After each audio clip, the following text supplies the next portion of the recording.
Bom dia, boa tarde, boa noite, não sei que horas você estará aí, mas eu já estou aqui para falar com vocês sobre a UERJ, beleza?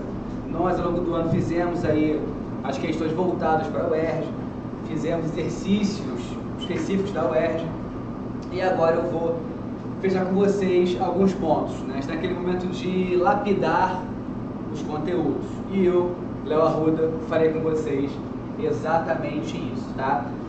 A minha proposta hoje, nesse momento, é falar sobre república. Eu dividi a república em cidadania, para tentar entender como a cidadania ela foi construída por essa república, ou vice-versa, entender isso juntos. Fazer uma análise breve das constituições, já que elas permeiam os governos do Brasil, tá? E, nesse contexto, entender a dinâmica da democracia em oposição a regimes de governos ditatoriais. A nossa república, ela vai aparecer dessa forma no seu vestibular da UERJ.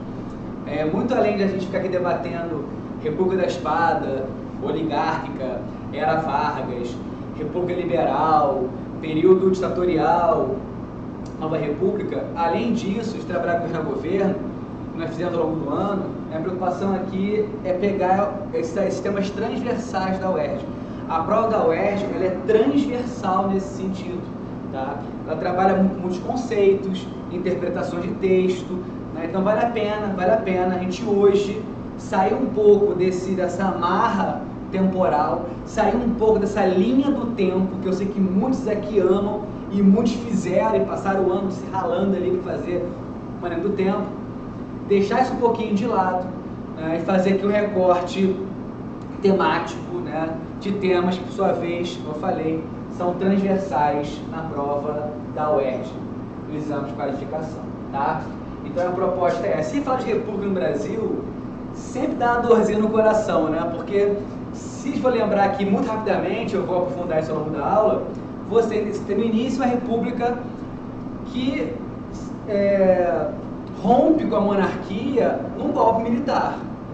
Você tem ali em 1889, no 15 de novembro, um golpe militar com apoio de elites civis, né? Principalmente cafeicultores, tanto do Rio de Janeiro quanto de São Paulo, e alguns grupos republicanos, que já se constituíam como partidos desde 1873, quando foi fundado o Partido Republicano Paulista, trazendo ali as ideias, né, formalizando num espaço, num grupo, que é o partido, as ideias contidas no Manifesto Republicano de 1870. Você tem aquela dinâmica de federalismo, representatividade, claro, de uma elite branca, né? A gente está falando de população preta ou mulheres. Representatividade de uma elite branca, cafeicultora, paulista, né? Os paulistas estavam subrepresentados no parlamento brasileiro, então havia uma pressão nesse sentido e acreditava-se, né, que aderir ao modelo republicano resolveria esses problemas, acabaria com os males da monarquia. Então você tem uma república inaugurada em 15 de novembro, num ato militar, tendo ali na cabeça desse ato Deodoro da Fonseca, que não era uma figura muito ligada a rupturas, né? Embora ele seja o artífice, né, ou melhor, a figura central da proclamação da República, ele é um cara com uma formação monárquica, né, um cara muito ligado ao próprio imperador, então não se esperava que o Deodoro fosse capaz de implementar grandes mudanças no Brasil, né? O Deodoro, ele é a figura central da primeira Constituição, de 1891, mas não é ele o responsável pelas grandes mudanças que o Brasil precisava passar, e muito cá entre nós ainda precisa passar, tá? Então o Deodoro chegou ao poder em 89, ele vai ser eleito de maneira indireta em 91, no dia 25 de fevereiro, um dia após a promulgação da Constituição de 91, foi no dia 24 de fevereiro. Ele é eleito presidente, tem um mandato muito curto, né? Ele renuncia, entra o Floriano entra, mas deveria sair, né? Deveria entrar, convocar eleições e meter o pé, ele não faz isso. Ele faz um acordo político e permanece no poder, ou seja, a República começa muito errada, né? Começa errada por quê? A eleição do Deodoro era para ser direta, foi indireta. O Floriano era para convocar eleições, não convocou, permanecendo no poder, o que levou a uma insatisfação grupos militares, principalmente a Marinha, que vai se opor com duas revoltas da Armada. Floriano bate o pé em acordo com a elite de cafeicultores e permanece no poder, entregando a presidência ao sucessor, Prudente de Moraes, em 1894. E os cadernos, né, as apostilas, a Folha do Tempo, te informa que começou um novo momento da República Oligárquica, que traz os vícios da política marcada pelas vantagens de alguns grupos, pela exclusão de outros. E essa República Oligárquica, ela é marcada por um discurso democrático, já que os presidentes eram eleitos, né? Houve eleições no Brasil, eleições diretas, todas elas, até 1930, a última eleição do período. Eleições marcadas por um voto restrito, uma pequena participação política, em média 3% da população votava nessa época, e eram eleições controladas, votos de cabresto. Então você pensar que uma real democracia, uma real república com voto de cabresto é meio contraditório. Então a gente não observa ainda nesse período de 1894 até 1930, República Oligárquica ou República do Café com Leite, ou ainda dos coronéis, essa liberdade política, essas possibilidades, né, várias de projetos políticos. O projeto da verdade é não só salvaguardar ou proteger o café, custe o que custar. Daí essa alternância, que você bem se lembra, entre mineiros e paulistas na presidência, lembrando que ela não é perfeita. E lembrando também que Rio de Janeiro, Pernambuco, Bahia, Rio Grande do Sul, em alguns momentos questionaram essa alternância entre São Paulo e Minas Gerais, se organizaram principalmente as eleições de 1910 e da década de 20, né, mas não conseguiram de imediato derrubar esse modelo oligárquico, que só vai acontecer em 1930 com mais um golpe. Aí você tem mais um golpe no Brasil, que é a ascensão do Vargas ao poder na chamada Revolução de 30. Lembrando que o termo revolução foi cunhado pelos próprios apoiadores do Vargas. Afinal, o termo golpe é um termo que reduziria, né, aquele momento, ou que o condenaria. Então, optou-se, né, e a história trouxe durante muito tempo, pela ideia de uma revolução de 30. Vargas, que é autor da própria história, né, o Vargas ele senta, né, na sua própria memória, ele constrói a sua própria memória, ele vai chamar de revolução, e naquele momento ele propunha, né, grandes mudanças no país, o que também não aconteceu. Né? Para lembrar, você não tem uma grande mudança da reforma no campo, por exemplo, não é uma reforma agrária. Ah, professor, mas o Vargas ele se preocupou com os trabalhadores. Sim, trabalhadores urbanos, os trabalhadores rurais não. E qual trabalhador era a maioria? Né? Eu tinha no Brasil mais operários ou mais agricultores camponeses? Muito mais camponeses, né? Uma população ruralizada, um país rural. O Brasil, geografia me salva aí, o Brasil vira a chave, né, de um país de população rural para um país de população urbana com JK, década de 50, de 1950. É verdade que você tem, desde a abolição, um processo de urbanização, de migração campo-cidade, isso acontece. Agora, virar essa chave só na década de 50. Né? Então, quando o Vargas ele se coloca como pai dos trabalhadores, vírgula, pai dos trabalhadores urbanos, né? Operário, mesmo assim é um pai meio esquisito, né? Porque há uma condição naquele jogo político ali. Mas, de qualquer maneira, o Vargas ele traz o discurso do novo, na revolução como discurso da grande transformação. E revolução também traz a ideia de que é uma mudança para melhor. Né? Então o Brasil melhora com Vargas. De novo, esse é o discurso, a construção dessa memória. Então, Vargas melhora o Brasil. Só que ele mantém a estrutura agrícola, ele mantém a compra do café excedente, ele mantém o Brasil um país agroexportador de café, ele mantém a concentração fundiária, ele mantém as elites no poder. Né? Ele não vai radicalizar nesse sentido. Bem, a chamada era Vargas começa em 30, acaba em 45. Né? São 3 momentos. Você tem 30,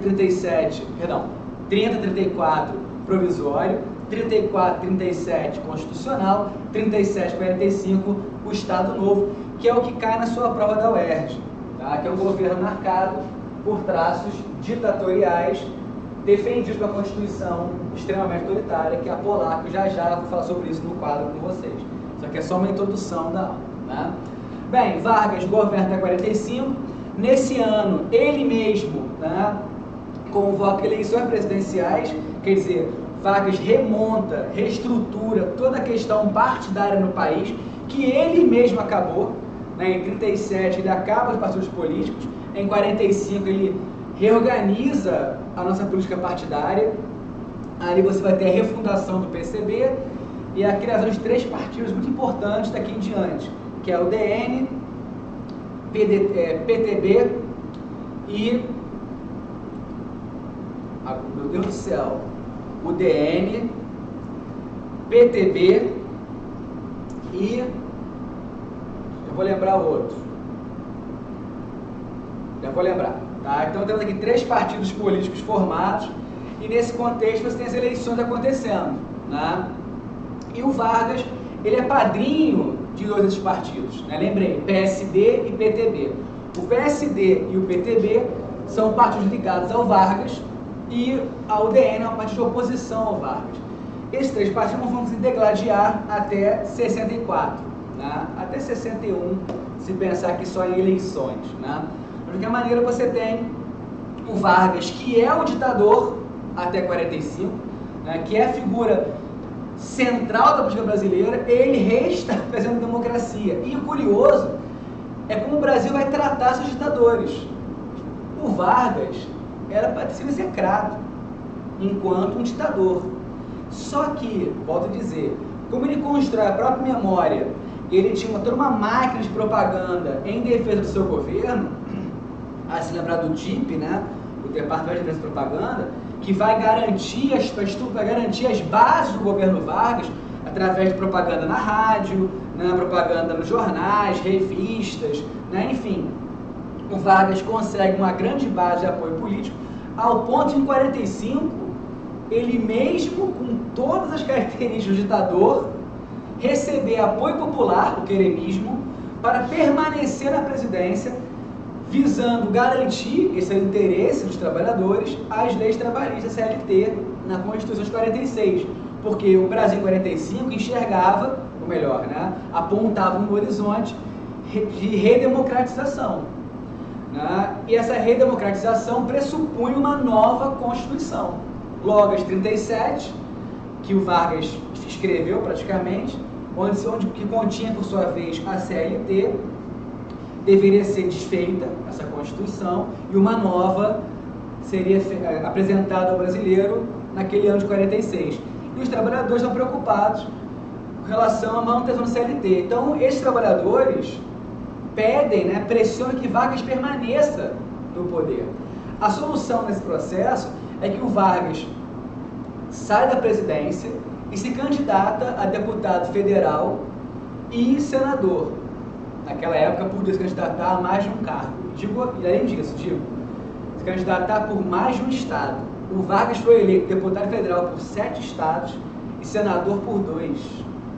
Olha a força do Vargas, né? De novo, um ditador, autoritário, né? Perseguiu muita gente, muitas pessoas foram mortas ou desapareceram no período do Estado Novo, mas mesmo assim, o Vargas conseguiu força para ser eleito ao mesmo tempo deputado federal e senador por diversos estados. Então o Vargas estava na Constituinte em 46, né?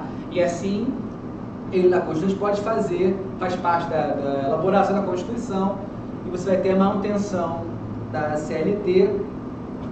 E o debate era a questão da greve, né? As greves são permitidas desde que sejam feitas em setores não essenciais da economia. Na época, na prática, ficava proibida a greve em todos os setores, exceto perfumarias. Mas enfim, né, o Vargas no cenário político. E ele volta. Né, o Brasil vai ter de 46 a 64 presidentes eleitos pelo voto. Aqui no Brasil foram eles Dutra, Vargas, JK, Jânio e Jango. Esse período é chamado de intervalo democrático, 46 a 64. E é de fato um intervalo, esse nome é bem feliz nesse sentido, né? Porque o Brasil está espremido entre o Estado Novo, 37-45, e 64-85, né? Duas ditaduras. Naquele meio ali temos esse período democrático, ou democracia liberal, enfim. Pode adotar o nome que você quiser. Mas ele é muito turbulento, né? Porque o Dutra foi eleito com apoio do Vargas. Na verdade, o Vargas foi até a rádio e falou assim: brasileiros, votem no Dutra. O Dutra vai garantir a sua CLT, né? Então o Dutra tomou posse com a sombra enorme do Vargas, sombra essa que se materializa em 50, nas eleições de 50, quando o Vargas vence as eleições, assume a presença em 51, só que o Vargas em 51, ele está em outro cenário, né? Ele não é um ditador do Estado Novo, ele tem que vestir a carapuça de um governante democrático, né? Que tem que obedecer a uma Constituição. E o Vargas não sabe fazer isso, né? O Vargas não é um cara azeitado, criado, moldado no modelo democrático. O Vargas foi um ditador de 37 a 45, e ouso dizer, de 30 a 34. Tá? Provisório, ele assumiu poderes totais no país. Então, assim, ele não está acostumado a lidar com a oposição. Ele não está acostumado a lidar com o Carlos Lacerda na UDN mordendo o calcanhar dele. O Lacerda, uma figura curiosíssima, eu sempre falo dele em sala de aula.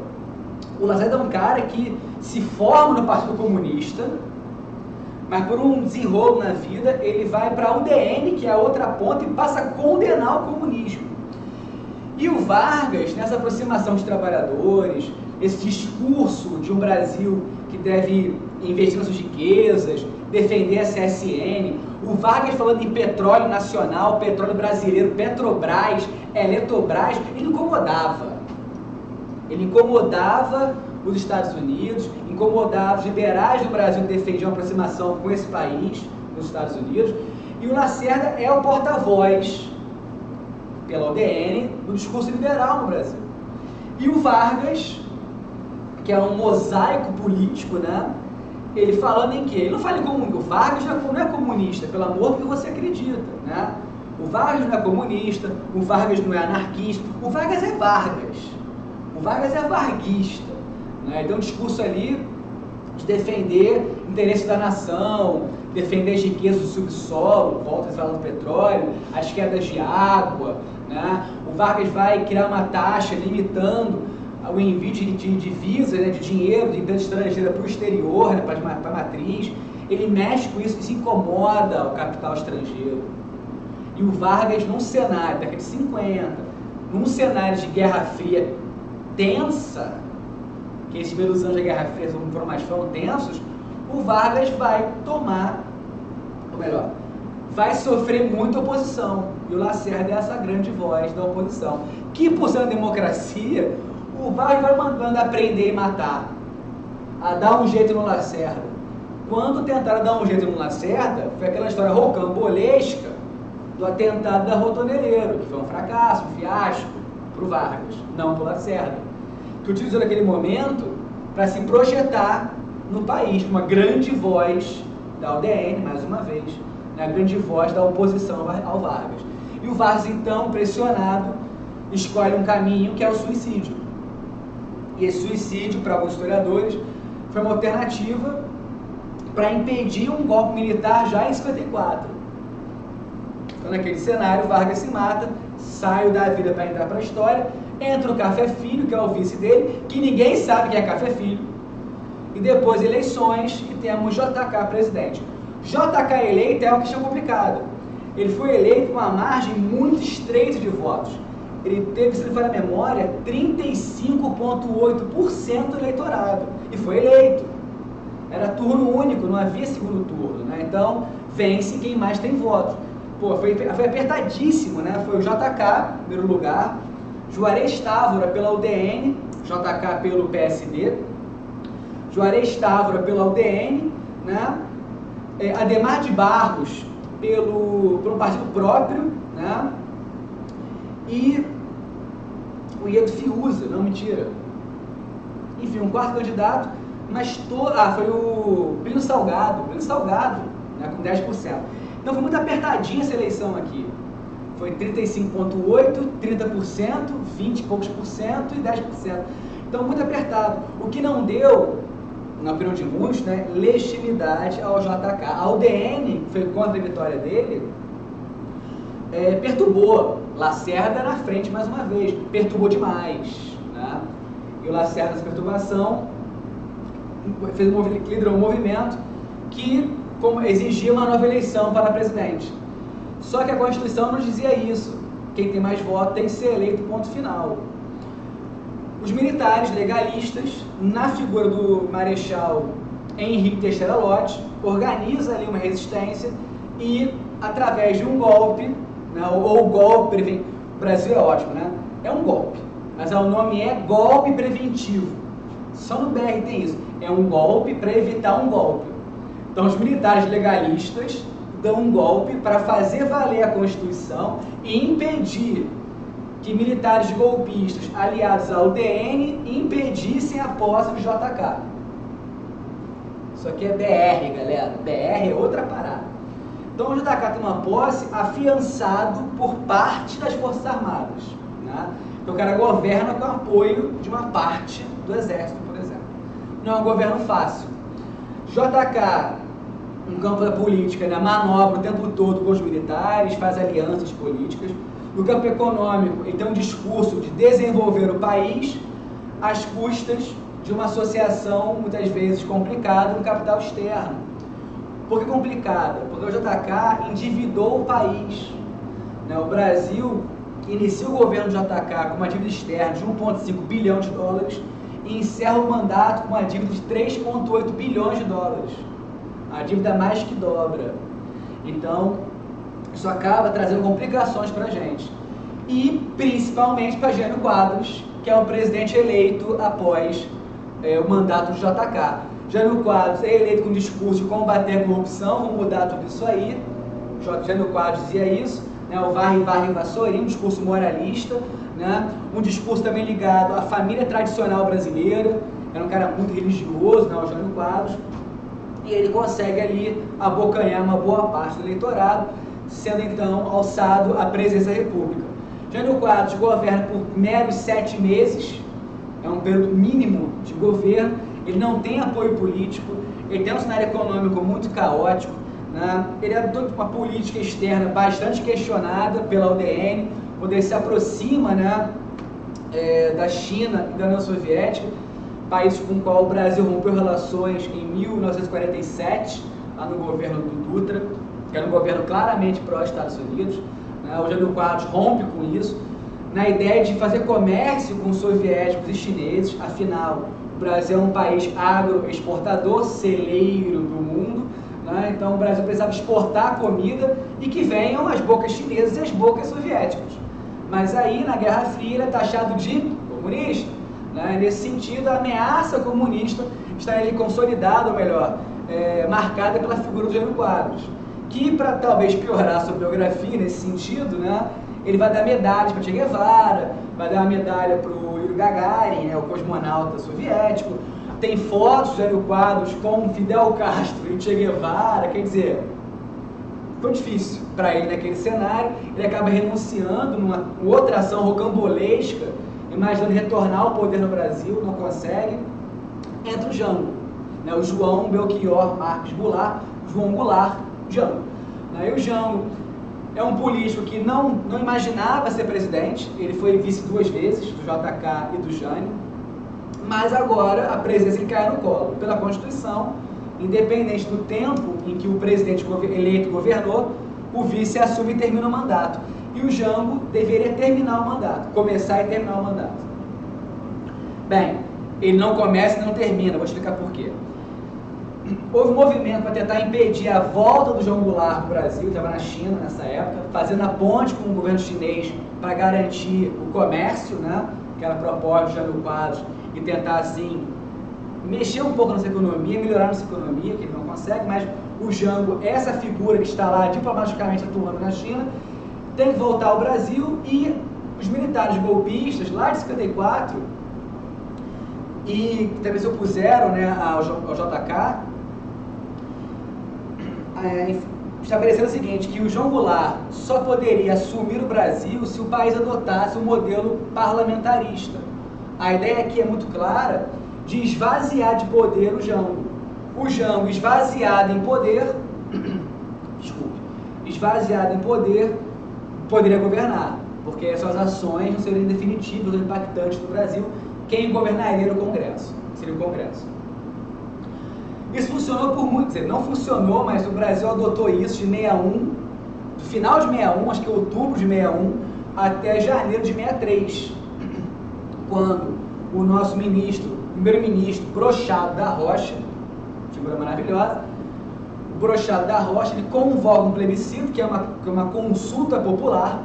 Esse plebiscito estabelece ali a necessidade, né, do retorno do modelo presidencialista, onde o presidente, chefe do executivo, assume funções mais intensas, mais diretas no comando do país, e aí o João Goulart, de fato, assume o comando do Brasil.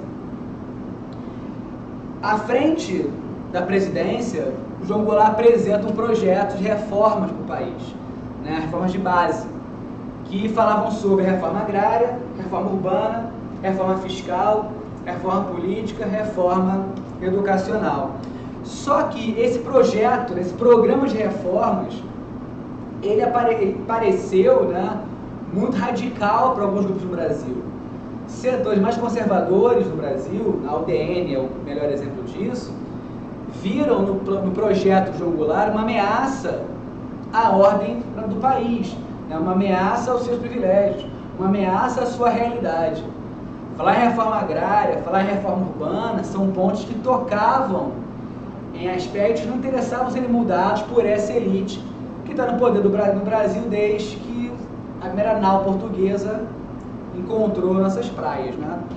Então, nesse cenário, o que o Jango propunha era visto como algo muito radical. O curioso é que o Jango, a proposta do Jango, ela era toda dentro da Constituição. A nossa Constituição previa boa parte do que ele apresentava como mudança ali. Por exemplo, a Constituição prevê a reforma agrária, ela só não acontecia, estava prevista na Constituição. Então, o Jango queria levar isso adiante. Só que para levar isso adiante, demandava o Congresso. E o Congresso, Senado mais Câmara dos Deputados, esse é o Congresso, né? O Congresso formado em parte pela UDN e por setores conservadores de outros partidos, não aprovava as mudanças propostas pelo João Goulart para realizar as tais reformas. E isso deixou o Brasil em xeque e polarizou um pouco a política nacional, um pouco não, muito a política nacional. Essa polarização vai levar o João Goulart a ser derrubado em março para abril de 64, num golpe orquestrado mais uma vez a exemplo da República Proclamada em 1889, né? Orquestrado por elites civis, apoiada por militares, né? Claro que os militares legalistas que defendem a Constituição foram contra o golpe de 64. Agora, os militares que foram favoráveis, defenderam, apoiaram o golpe de 64, também fazem uma divisão, uma clivagem aqui. Há um grupo de militares que defendia a interrupção do mandato do João Goulart para a normalização do processo democrático brasileiro, ou seja, tira o Jango, nós militares assumimos, organizamos a política e restabeleceremos daqui a algum tempo o poder aos civis, convocando eleições. E havia uma linha, um grupo, setores militares que não. E faz a intervenção, retira o João Goulart do poder, impede as mudanças que ele quer apresentar e vão ficar no poder até normalizar tudo. E aí, se até normalizar tudo, o que é normalizar, o que é tudo e quando acabaria isso? Acabou em 85. Né? Então a dinâmica aqui era bem essa. E em 64, portanto, você encerra o período democrático brasileiro. De novo, Dutra eleito por pressão do Vargas, Vargas comete suicídio, JK eleito só assume o poder por um golpe preventivo, Jânio Quadros governou, renunciou com 7 meses, João Goulart, que era o vice, foi derrubado. Olha que democracia frágil nós tivemos aqui, tá? E vem a ditadura de 64 a 85, marcada por autoritarismo, marcado pela intervenção do Estado em vários setores, como economia, política e sociedade, né? Perseguições, torturas, discursos de combate ao comunismo, discurso de ameaça vermelha, né? Defesa da segurança nacional, enfim, discurso da ditadura, que aconteceu com o apoio, não se esqueçam disso, de elites civis, né? Parte do clero apoiou a ditadura, a própria OAB, Ordem dos Advogados do Brasil, apoiou o golpe de 64, os meios de comunicação apoiaram o golpe de 64, com algumas exceções, obviamente, mas os grandes meios de comunicação apoiaram o golpe de 64, né? Você tem ali toda uma ação nesse sentido. E a ideia de golpe, né, o termo golpe se relaciona com a interrupção do processo político, né? A interrupção do processo democrático, daí o termo golpe. Enfim, né? Até 85, então, você tem presidentes como Castelo Branco, Costa e Silva, Médici, Geisel e Figueiredo, né? Um processo de ditadura que nós vimos aqui com muito cuidado, né? Ditadura envergonhada, escancarada, derrotada, encurralada e acabada, né? Nos termos do Hélio Gaspari, que é um jornalista que escreveu sobre esse período, a gente bateu esse papo. Em 85, você tem ali a eleição do presidente Tancredo Neves, né? O último presidente do Brasil eleito pelo voto indireto, já falo sobre isso. Foi eleito, não tomou posse, houve ali um arranjo à brasileira, BR mais uma vez, e Sarney, que é uma figura oriunda, né, da ditadura, figura oriunda da Arena, né, do PDS, que é o partido que defendia a Arena, enfim, assume a presidência, e é um cara que não vai também radicalizar os processos de mudança. Esperava-se que naquele momento, com o fim da ditadura, o Brasil caminhasse com passos mais largos, né, a galope talvez, em direção ao modelo de fato democrático, que não vai acontecer até a Constituição de 88. Então o Sarney, ele não é a melhor figura para essa transição, mas foi a figura que interessou naquele arranjo, já que ele não ia radicalizar processo nenhum. O Brasil é marcado por isso, tá? Os nossos governantes, eles não devem, para ficar no poder, não devem radicalizar os processos. Aqueles que propõem radicalizar o processo, nem eleitos são. Quando são eleitos, não conseguem radicalizar estando no poder. E quando insistem nessa tecla, saem do cenário. Tá? Então, o Sarney é um cara que não radicalizou, mas nos deu a Constituição de 88, que é uma Constituição que vai defender essa cidadania, por onde eu vou começar a falar agora. Né? Lembrar que Sarney não é eleito, mas toma posse. Depois do Sarney temos as eleições de 89, a primeira eleição direta para presidente desde 1960, né? E naquele contexto, 22 candidatos brigaram pela presidência, 2 chegaram no segundo turno, primeira vez na história do Brasil que você tem segundo turno, e Collor e Lula aparecem, né, como figuras aqui antagônicas do processo político.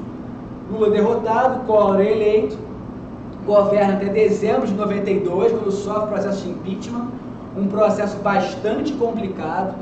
Vocês estão vendo aí em memes, né, que o Collor caiu por causa de uma elba, a Fiat Elba, né, que o Collor caiu por motivos menores, enfim, mas o Collor governou por um tempo, até 92, entra Itamar Franco, um presidente que ninguém lembra, né, um tampão ali, depois vem a FHC, 2 mandatos, a FHC vai inventar no Brasil a reeleição, não existia também isso, tá? Então você tem o FHC que se torna presidente por ter sido ministro da economia do governo anterior, o Itamar Franco. Ele é um dos pais do Plano Real. Lembrar, o Plano Real é governo Itamar, né? Mas o FHC acaba, né, chamando para si, identificando o Plano Real. 2 mandatos, governo Lula, governo Dilma. Dilma sofre no impeachment / golpe, interpretações daqui 1000. Temer e Bolsonaro atualmente. Nossa república é isso, né? De 89 eleições até hoje, você teve Collor, FHC, Lula, Dilma e Bolsonaro, 5 presidentes eleitos. Dos 5 eleitos, nós tivemos FHC, Lula e Dilma usufruindo do segundo mandato, você dobrando ali, a Dilma não terminou, mas dobrando o governo. Collor com impeachment, Dilma com impeachment. Então, de 5 eleitos, 2 impeachments. E você tem aí o Bolsonaro com vários processos, né, no Congresso, falando sobre um possível impeachment que o Rodrigo Maia não encampou e creio, pela configuração atual do governo, não vai acontecer. Mas, se você é uma sociedade clamando por um processo como esse, você percebe aqui a ruptura, né, desse tecido político e social. Então é legal ficar atento a essas dinâmicas que marcam a nossa república. Então aqui, né, você consegue perceber a dinâmica da nossa república. Eu fui com vocês de 1889 até 2021. Né, esse longo recorte, para você perceber um pouco das dinâmicas que eu vou abordar ao trabalhar esses pontos com vocês. Então agora, a gente começa aqui a nossa aula. Acho que foi a maior introdução da minha vida para uma aula começar. Vamos nessa, vamos olhar só. República.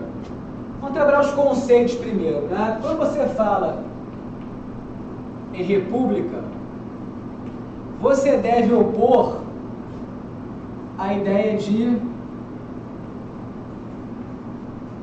monarquia. Por quê? República, res pública, coisa pública, é a ideia de um governo escolhido pelos cidadãos. Então, república pressupõe cidadania. Eu não estou falando de história antiga, tá? Estou falando aqui de BR, vou botar para BR. República pressupõe essa cidadania. Então, um governo onde o líder, né, a figura central, é escolhida pelo voto, pelo povo, tá?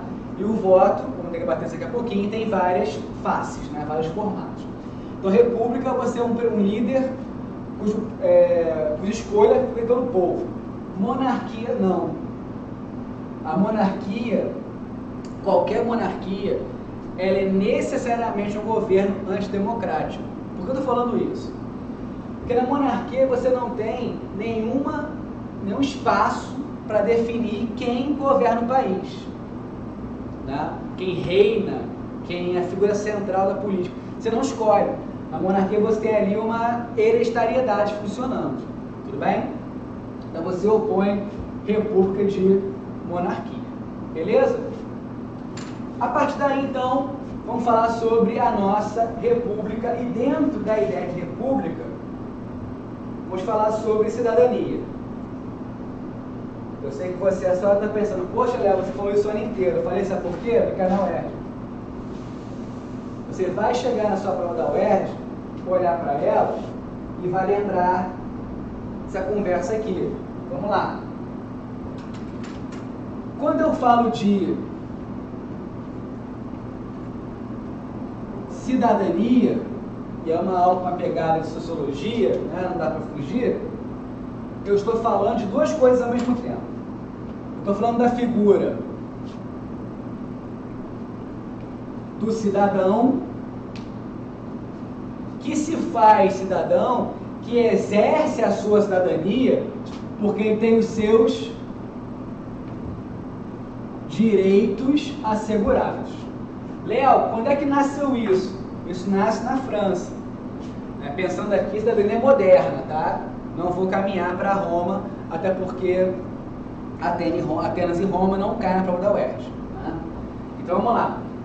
O cidadão é aquele que exerce seus direitos. Essa ideia, ela vai se opor àquele Estado que vocês viram com Feitosa, que é o Estado absolutista.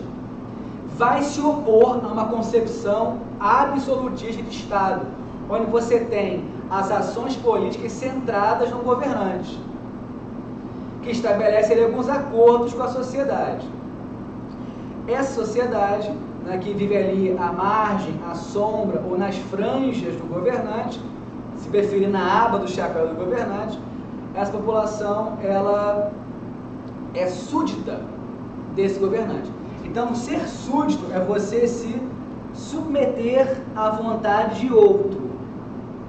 E esse acordo do súdito, né, pressupõe praticamente uma entrega total da sua vida para o governante. É o Tratado do Hobbes, né? a teoria hobbesiana de Estado. Então tem esse povo, esse cidadão, melhor, esse súdito, inserido num contexto de subordinação à vontade do governo. E caberia ao governo garantir, né, a vida desse súdito. Isso é pouco, né? Isso é muito pouco. Foi importante num certo contexto dos séculos ali 16, 17, mas é pouco. Quando você adentra o século XVIII na Europa, você observa uma nova forma de encarar a relação de governante e governados. E essa relação ela vai questionar a ideia de submissão desse súdito. Ali você vai ter, você já chegou onde eu quero, você vai ter ali as ideias iluministas, falando em direitos. Na verdade, o próprio Locke, um pouquinho atrás, 100 anos antes, ele fala sobre isso. Ele vai chamar de direitos naturais, a vida, liberdade e propriedade privada. Na França, você vai ter um alargamento dessas ideias. Voltaire, Montesquieu e Rousseau vão alargar essas ideias, né? Vão beber um pouco na fonte da Inglaterra, mas vão adiante, né? E a Revolução Francesa marca essa mudança, essa virada de chave do súdito para o cidadão. Porque na Revolução Francesa você vai falar em defesa da liberdade, da vida e da igualdade, que são condições inegociáveis. Essa Constituição de 88, ela é chamada de cidadã não é à toa. Detalhe que é uma Constituição feita 200 anos depois da Revolução Francesa. Parece que o Brasil tem um certo delay, né? Pouca coisa, 200 anos, mas chegou aqui. Embora não aconteça diariamente, né? Você pode, na sua casa, botar a cara na janela e observar que as ideias de liberdade, igualdade, não acontecem de maneira simples, né? Já falo sobre isso. Mas naquele contexto você tem o cidadão na França defendendo os direitos, né? Principalmente naquele momento chamados direitos civis. Vamos lá, vamos pensar isso aqui juntos. Na França, inclusive, os franceses revolucionários, né, quando se encontravam na rua, se chamavam de citoyen, de cidadão, reforçando isso. Aqui no Brasil parece que quando você chamar de cidadão, você fez igual uma besteira, né? Alguém bate o seu ouvido assim, ó, cidadão, você já acha que está no erro, porque é uma visão distorcida, né, de que o cidadão só tem deveres. Não, o cidadão tem direitos. O primeiro deles, direitos civis. Anota aí, os direitos civis em respeito a direito à vida, à liberdade e à igualdade. E cabe ao Estado, através das suas instituições, garantir o direito à vida, à liberdade e à igualdade. Então, os tribunais de justiça, né, a polícia, os órgãos do Estado têm que garantir a vida, têm que garantir a liberdade e a igualdade. Quando você, cidadão, não for atendido os seus direitos, né, você tem o direito de procurar os órgãos do governo para garantir o seu pleno exercício, né, garantir a sua cidadania, tá, através das instituições. Nós temos uma relação institucionalizada. Então, se você é discriminado ou discriminada, por qualquer motivo, você deve buscar os seus direitos. Você estando dentro da lei, dos acordos, do direito, deve ser protegido, protegida, atendido, atendido, né? Então, o Estado tem essa função. O Estado não pode, ele mesmo não pode ser um agente que atue contra isso. Não é à toa que a nossa Constituição diz que não tem pena de morte, né? Não tem, a nossa Constituição defende a igualdade de gênero, defende a igualdade étnica. Agora, infelizmente, há um abismo entre o que prevê a Constituição e o que acontece no cotidiano. E a UERJ, ela cobra muito isso. A UERJ, ela parte do pressuposto, e nesse dia ela está correta, de que os direitos civis são inegociáveis.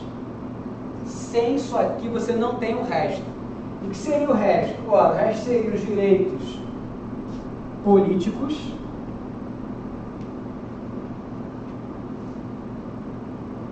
os direitos políticos de respeito, né, ao voto, a sua participação política, votando, sendo eleito, né?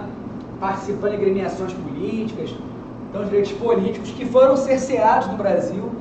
Se você fizer uma história da cidadania, você percebe que nem sempre houve uma plenitude de direitos políticos. Somente em 88 que o analfabeto pôde votar, por exemplo. Então é legal ter essa dinâmica. Qual é importante é isso. E se você não defende, não garante liberdade e igualdade, não tem direito político, né? Se o Estado não garante que o homem e a mulher são iguais em direitos e deveres, se o Estado não garante isso, a mulher não vota. Percebe a dimensão? Se o Estado não trata como iguais população branca e população preta é a escolha do voto. Né? Embora a legislação não explicite, né, população preta fora do voto, mas quando ela explicita que analfabeto não vota, e você tem uma população analfabeta majoritariamente preta, você escolhe a população preta no voto. Então você tem que perceber, e a sua prova da UERJ cobra isso, esses encontros. Tudo bem? Ela pode não te dizer, ela entende que você sabe, tá? Então, direitos políticos e, por fim, os direitos sociais.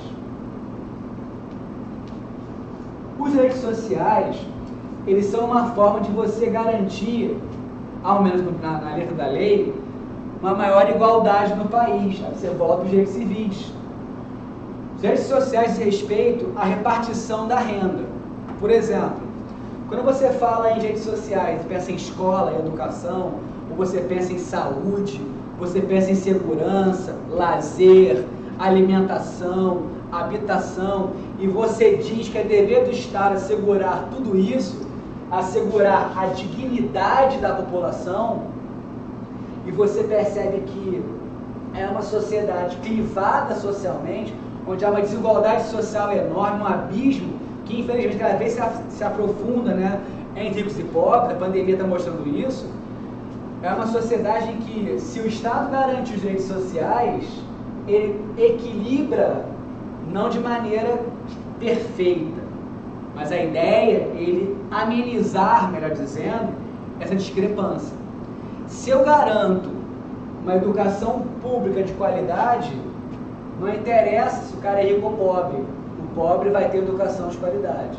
Se eu garanto uma saúde bem estruturada, com os postos, hospitais, né? Se o Estado garante isso, eu garanto um equilíbrio. Ao debate da vacina, por exemplo. Não acho que a prova não vai trazer isso, mas quando você comercializa a vacina, você aumenta essa clivagem social. Vai vacinar quem tem dinheiro, então quem não tem dinheiro morre sem a vacina. Então são dinâmicas que o Estado atua, direitos sociais, na ideia de direito à vida. E vida de quem? De todos, porque é igualdade. Percebe? Então isso aqui é muito importante vocês levarem para a prova da UERJ. Às vezes a prova da UERJ ranqueia direitos. Quando a prova da UERJ ranquear direitos, ou seja, a partir do texto compreende-se que o direito a ser assegurado é o, grande parte das vezes, direito civil. Porque ele orienta os outros. Sem vida, igualdade e liberdade, não tem os demais. Ou quando você tem, eles não são equilibrados ou não estão bem distribuídos. Feito aqui, amores, beleza? Então, pensou a cidadania, pensou isso. Léo, quando é que você observa no Brasil República essa questão da cidadania? Ora, isso é observado nas constituições. Vamos falar delas.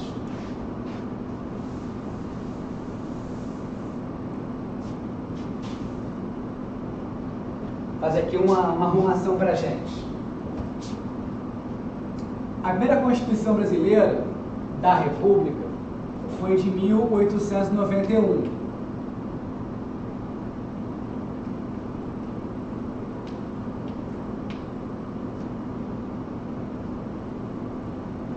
Olha para cá. Em que governo aconteceu isso? Foi o governo provisório, tá? Do Deodoro da Fonseca. período foi esse? Período é a chamada República da Espada.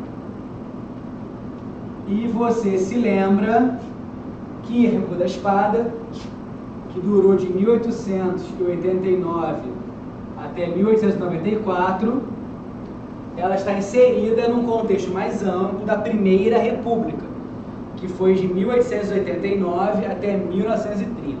Alguns de vocês conhecem como República Velha, mas eu prefiro Primeira República. Eu não, né?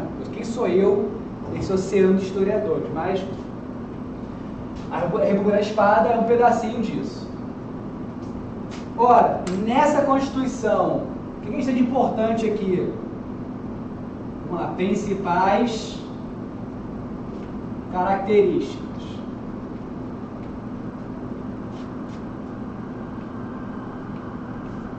Vamos nessa. Primeiro, o Brasil aqui adotava um modelo republicano.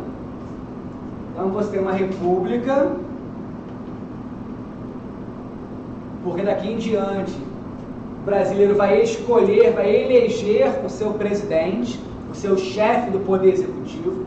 Temos uma república federalista. Então houve aqui o predomínio do modelo federalista, onde os estados teriam maior autonomia, maior liberdade. Né? Temos também a divisão dos poderes, e você tem aqui aqueles três poderes: legislativo, executivo e judiciário. Legislativo formado por deputados e senadores, executivo presidente, judiciário, juízes, pensando aqui o poder, os três poderes na esfera federal. Na esfera estadual você tem poder legislativo, deputados estaduais, poder executivo, governadores, poder judiciário, também os tribunais, e no município você tem apenas o poder executivo, prefeito, e o poder legislativo, vereadores. Tá? Então, os poderes divididos para se opor ao quê? Para se opor ao Estado monárquico brasileiro, que era marcado, por sua vez, pelo poder moderador. Na monarquia brasileira, que é a monarquia parlamentarista às avessas, vamos lembrar disso, né? Já viram isso comigo, já reviram isso comigo. Essa monarquia às avessas traz para a gente ali um imperador com o poder moderador intervindo no legislativo, no executivo, no judiciário. Então você não tem um equilíbrio que você encontra nesse momento. Tá? Então, aqui você tem essa divisão equilibrada e o voto. O voto aqui, ele era, com muitas aspas, universal, o que é uma tremenda numa cara de pau, né? Você afirmar que naquele momento você tem um voto universal. Grande equívoco, porque voto universal votam todos, exceto não votavam por lei, expressamente na lei, menores de 21 anos de idade, perdão, 25 anos de idade, padres, militares de baixa patente, soldado, cabo e sargento, analfabetos e mendigos. Você excluir analfabeto e mendigo é excluir população preta, tudo bem? População essa que após a abolição migrou campo-cidade e na falta de oportunidade de trabalho foram para mendicância e era uma população analfabeta em boa parte. Então você exclui a cidadania, população preta. Você exclui militares de baixa patente. Muitos militares de baixa patente eram os chamados mestiços, né? Então não é aquela elite branca que governou o país desde que a caravela chegou aqui, tá? Então não interessa. Os padres, o Brasil se propunha um país laico, um estado laico, então tiraram os padres do voto. E assim você exclui boa parte da população do direito de voto. Leva as mulheres. Importante lembrar. A lei ela não é explícita com relação às mulheres, mas havia um consenso de que mulher não participa da política. Mulher não tem a sua cidadania plena. a mulher é uma meia cidadã. Olha que terrível isso, né? Ela só pode viajar se o marido permitir, só pode trabalhar se o marido permitir, não pode votar, porque não é o espaço da mulher. É um momento da sociedade que você fragmenta esses espaços. Né? Hoje não, né? Há algum tempo, um bom tempo, se fala que o lugar da mulher onde ela quiser. Aqui não. Né? O lugar da mulher é o lugar que o homem construiu para ela, que é a mulher da casa, né? A mulher da família. A galera não deve se preocupar com questões políticas, porque não cabe à mulher. Há um discurso aqui extremamente machista, preconceituoso, de que a mulher é muito passional, de que a mulher não vai encarar a política com o rigor que é necessário, né? Que ela, por ser mulher, ela é mais frágil, que ela, por ser mulher, ela tem um olhar muito apaixonado, ela não é fria, calculista, quer dizer, constrói essa identidade, né? Os homens constroem essa identidade e assim excluem a mulher do voto.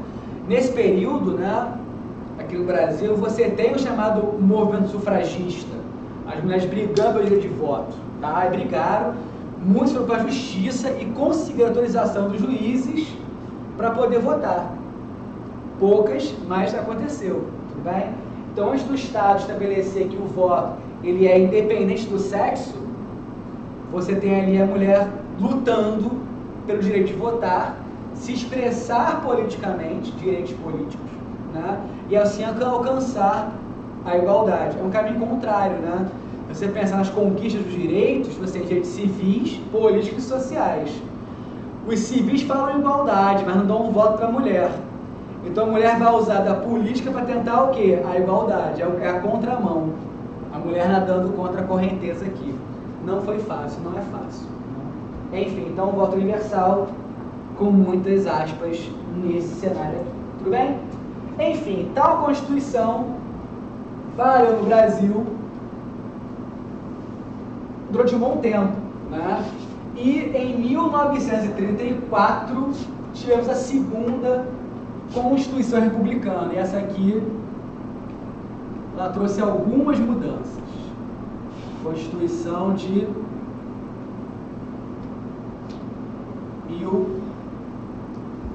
1934. Reparem que foram ali 43 anos de diferença, é isso? 34 para mais ou menos, tá? De diferença uma para outra. Então você tem aqui uma Constituição que é feita de governo. Vamos lá, vamos manter essa estrutura aqui. Gostei disso. Governo Vargas. De que período? Período Era Vargas. Que foi de 1930 até 45, tá? Esse momento aqui, em 34, é justamente a transição chamado período provisório para o período constitucional, não é à toa a Constituição aí, tá? E quais são as principais características? Vamos lá.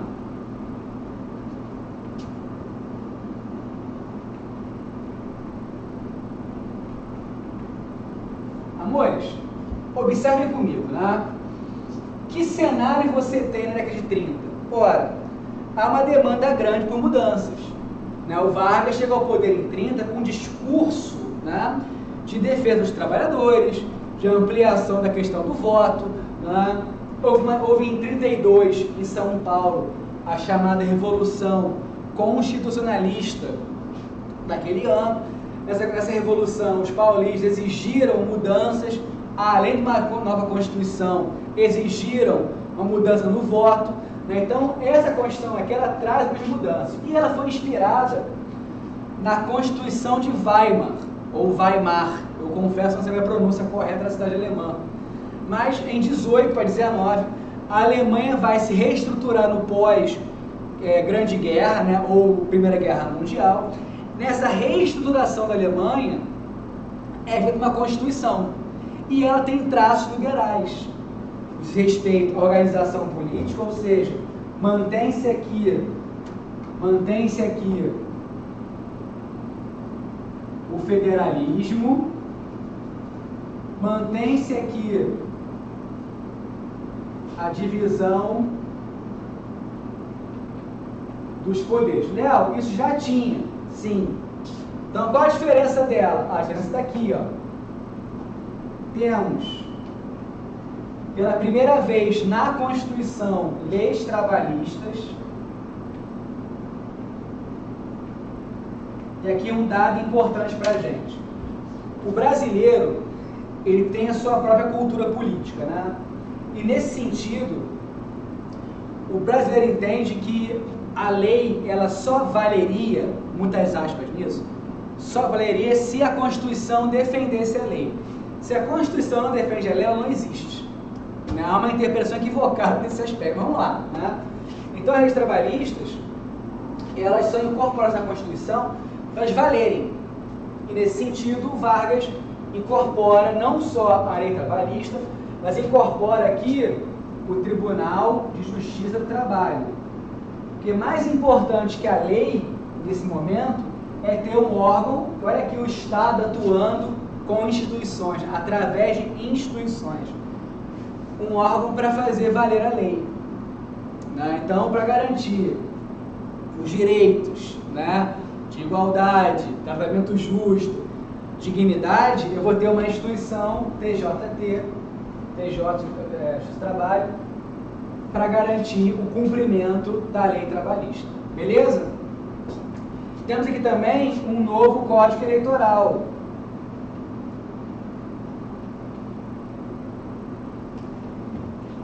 Esse Código Eleitoral foi feito em 32, ele é incorporado à Constituição de 34, vai estabelecer o voto secreto, que é uma demanda de setores aqui mais progressistas, porque o voto aberto, aqui o voto era aberto, então o voto universal e aberto. O voto aberto é aquele voto que todo mundo viu que você votou. Né? Aqui você estabelece o voto secreto, permitindo ali que o eleitor não se identifique o seu candidato. Né? Então você tem aqui o voto secreto, o voto para 18 anos de idade, não era obrigatório o voto ainda, tá? E as mulheres podem votar. Tudo bem? Então temos aqui uma lei eleitoral que vai ampliar o direito ao voto. Então, ampliação dos direitos políticos. Pô, Léo, legal pra caramba, é mais ou menos, porque seguem proibidos de votar mendigos e analfabetos.